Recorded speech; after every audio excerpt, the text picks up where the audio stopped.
Hi, it's Debbie Williams here, and this is the third video in the overcoming bulimia for males. Now, watching Freddie Flintoff and his very sort of frank documentary talking about his bulimia, it started me thinking, what can I do to help people? And one of the things that I felt was very sad is he hasn't got a good relationship with food, and he doesn't seem to be able to see that that's possible to have a good relationship with food. And every time that he eats, he feels guilty. Now, that's not a normal way to think, feel, or act around food. And I can see how he's ended up there. When you watch the program, you see that, when he was younger, he just wanted to be big. He got big. He got called fat by the press. He didn't want to be fat. And he's still almost running that program. I don't want to be fat, so I'm controlling it. And he's managed to stop himself binging. I think he said he hadn't binged for a couple of months or something like that. So he's taking back control, but it's almost like he's taking back like this. And I'd love to reach out to him and say there is an easier way.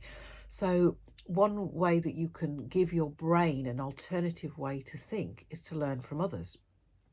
Same work that I do with sports people. If they want to improve their golf, next month, when you're on the golf course, don't play a game. Step into Rory McIlroy's shoes or step into Tiger Woods' shoes and take that moment. What's their recipe?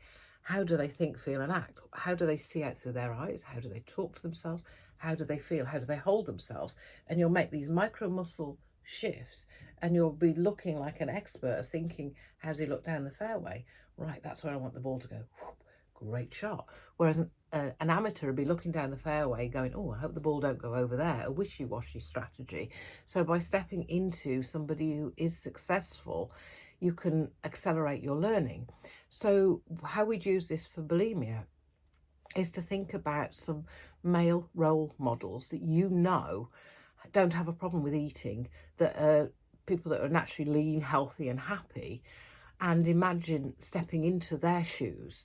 And okay, you might want to go through this video again and think about somebody who is lean, healthy and happy, and then do this exercise. So what I want you to do is imagine, if you stand up and imagine that person is in front of you with their back to you, that is lean, healthy and happy and is cool with food, eats what they want and has a way of staying slim and enjoying their food.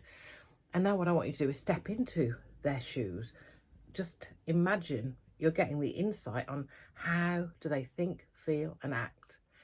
And as you're in that person's body in your mind, just run through an average day on how they are about eating, how they feel about breakfast. Sometimes food is fuel, sometimes food is enjoyable. And I'm just going to be quiet for a few seconds for you to gain the insight on how this person thinks, feels and acts around food.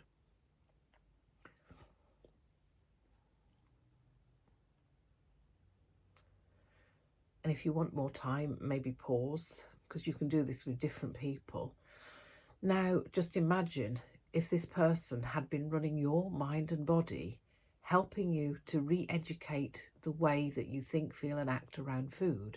If they'd been running your mind and body from a month ago, and again with your eyes closed, just grow up from last month to now through every scenario where perhaps you would have had the urge to binge, but it's not there because this is a completely different strategy. This is a strategy on enjoying food and having a healthy relationship towards it. So go ahead, grow up from last month to now, having this person teaching you how they think, feel and act around food.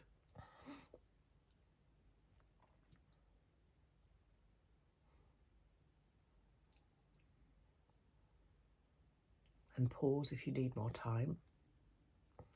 And take this into the future. Imagine where you'd be a month from now in the future if you had them helping you.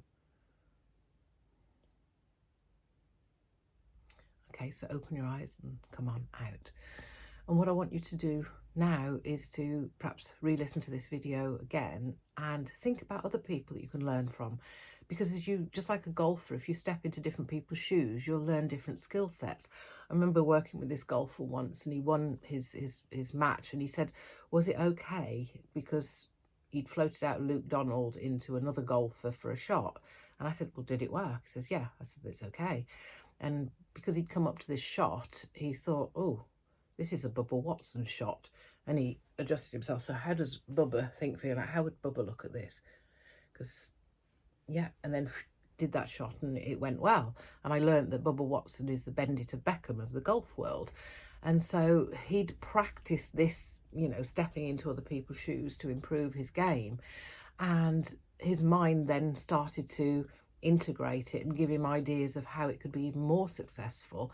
And so it helped him think, well, yeah, Bubba Watson would be better at this shot than Luke. How would Bubba do it? And so, again, I want you to think the same. Great talking to you today. Bye now.